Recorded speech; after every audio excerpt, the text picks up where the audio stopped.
धन्यवाद मेरे पवित्र परमेश्वर प्रभु, आप महान हैं, आप सर्वशक्तिमान हैं मेरे पवित्र खुदावन।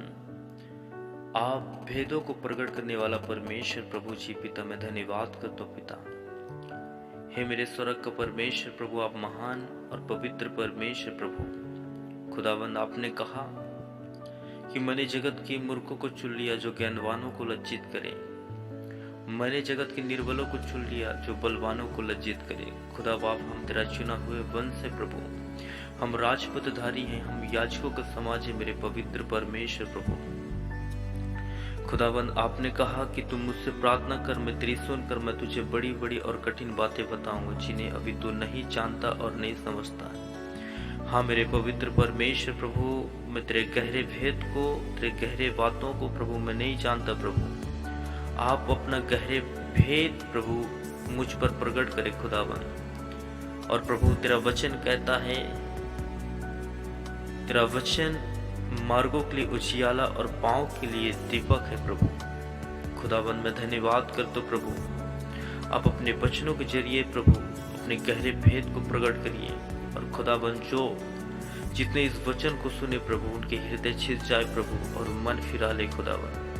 प्रभु परमेश्वर प्रभु मैं धन्यवाद करता हूँ खुदावन। आप इस वचन के जरिए प्रभु हम सबसे बात करिए प्रभु, यीशु के नाम में।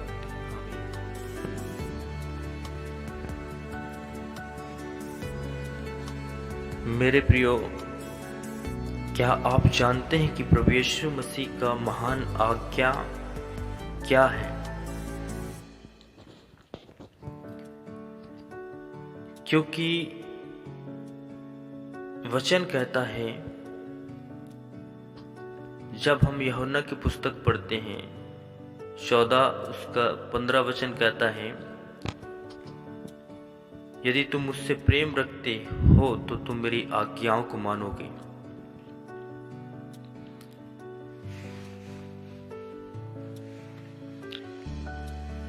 आज उसकी आज्ञा हम कितने लोग मानते हैं?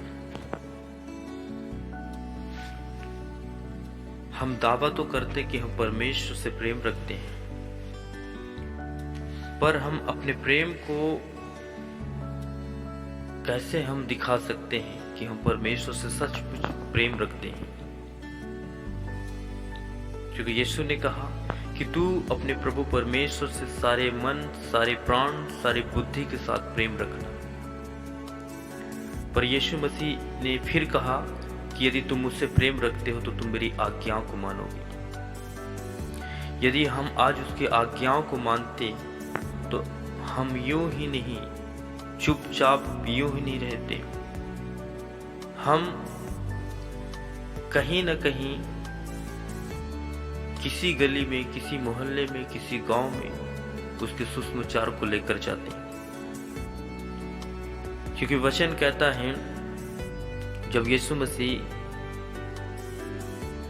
स्वर्ग उठाने जाने से पहले अपने उन चेलों को यही आज्ञा दिया था कि जाओ और सभी जाति के लोगों को चेला बनाओ और उन्हें पिता पुत्र पवित्र आत्मा के नाम पर बपतिस्मा दो और उन्हें मेरी सारी आज्ञा मानना सिखाओ। और देखो, मैं जगत के अंत तक सदा मैं तुम्हारे संग हूं।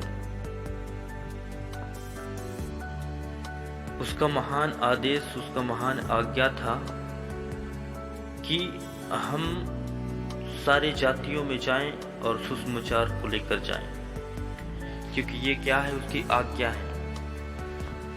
और यदि हम कहें कि हम यीशु मसीह से प्रेम रखते हैं, हम होठों से कहें कि हम यीशु मसीह से प्रेम रखते हैं, पर हमें होठों से प्रेम नहीं करना है मेरे प्रियो। हमें अपने कर्मों को दिखाना है। हमें अपने कर्मों से हम प्रेम करेंगे। होठों तो कर ही रहे, पर अपने कर्मों से हम अपने प्रेम को साबित करेंगे।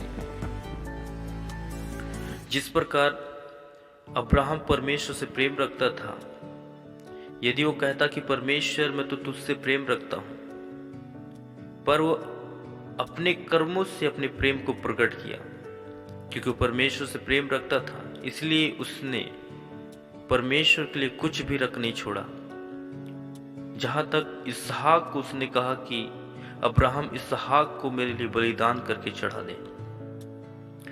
तो प्रेम का निशानिया था। अब्राहम अपने प्रेम को साबित किया कि परमेश्वर मैं तुमसे प्रेम करता हूँ, इसलिए उसने इसहाक को बलिदान करने के लिए चढ़ाने के लिए तैयार हुआ।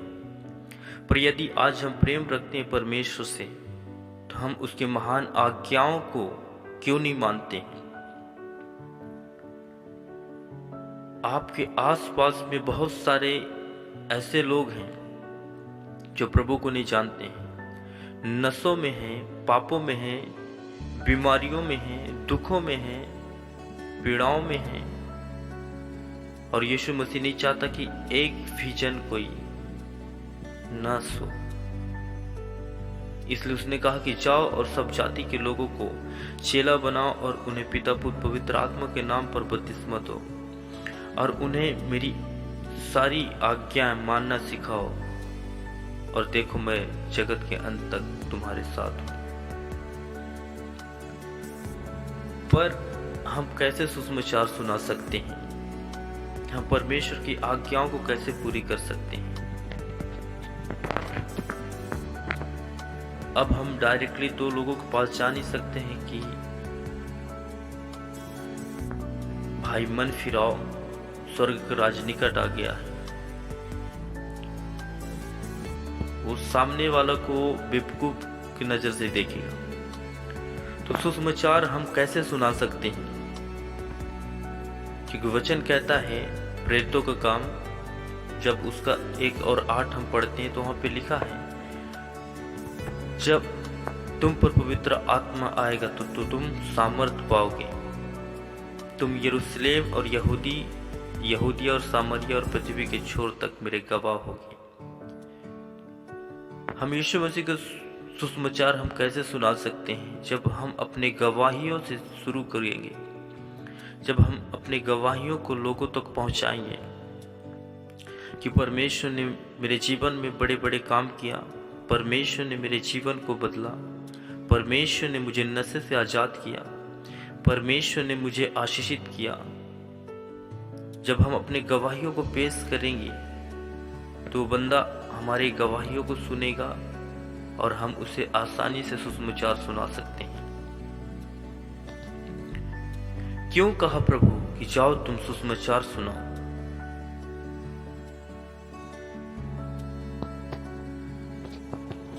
क्योंकि प्रकाशित बकाया 7 उसका 9-10 वचन कहता है, इसके बाद मैंने दृष्टि की और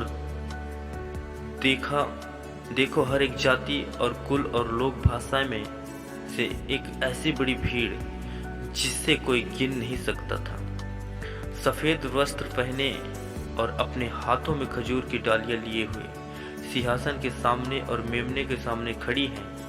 वो पुकार रहे थे, सिंहासन पर विराजमान हमारे परमेश्वर की जय हो और मेमने की जय हो। परमेश्वर चाहता है कि हर एक जाति, हर एक कुल, हर एक भाषाएं के लोग को बचाए जाएं। क्योंकि आज यदि हम परमेश्वर को सुसमाचार नहीं सुना रहे हैं तो हम उससे प्रेम नहीं कर रहे हैं। वो भी उसका आज्ञा है। सुसमाचार सुनाना बहुत ही अच्छी बात है, क्योंकि यीशु मसीह यूहन्ना के द्वारा जो बताया गया था, जो दर्शन दिखाया गया था, उसे पूरा करने के लिए सुसमाचार हम लोगों को सुनाना होगा। प्रभु ने अपने महान आदेश के कार्य को पूरा करने के लिए कलीसिया का निर्माण किया है। इसीलिए किया है कि हम सुसमाचार सुनाएं। आदेश उसका मुख्य उद्देश्य है। केवल महान आदेश को पूरा करके ही हम प्रभु यीशु मसीह द्वारा की गई भविष्यवाणी को पूरा कर सकते हैं। जिस प्रकार मत्ती 24:14 में लिखा है कि राज्य का सुसमाचार सारे जगत में सब जातियों पर गवाहियों के लिए प्रचार किया जाएगा और तब अंत आ जाएगा। मेरे प्रियो, यदि हम परमेश्वर से प्रेम रखते हैं तो उसकी आज्ञाओं को मानेंगे, और जब उसकी आज्ञाओं को मानेंगे तो हम यीशु मसीह का सुसमाचार सब जातियों में सुनाएंगे। ये सुसमाचार सुनाना ऐसा नहीं कि प्रेरितों का काम है, प्रचारों का काम है, पास्टरों का काम है, ऐसा नहीं मेरे प्रियो। सुसमाचार हर एक कोई सुना सकता है। जब यीशु मसीह वहाँ स्वर्ग उठान जाने से पहले उसने कहा था तो वहाँ पे चेले नहीं थे, चेले भी थे और बहुत सी स्त्रियां थे, बहुत से पुरुष भी थे।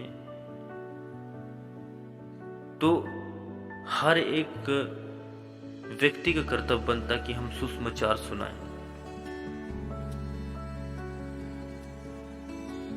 तो मेरे प्रियो, हर एक को सुसमाचार को लेकर जाएं। अपने आस पास पड़ोस में बहुत से लोग नशे में है, पाप में है, लड़ाइयों में, झगड़े में है। परमेश्वर उन्हें मन फिराने का आत्मा दे और वो बचाए जाए। तो मेरे प्रियो, आप सभी को परमेश्वर आशीषित करे इस वचन के द्वारा। सबको जय मसीह की।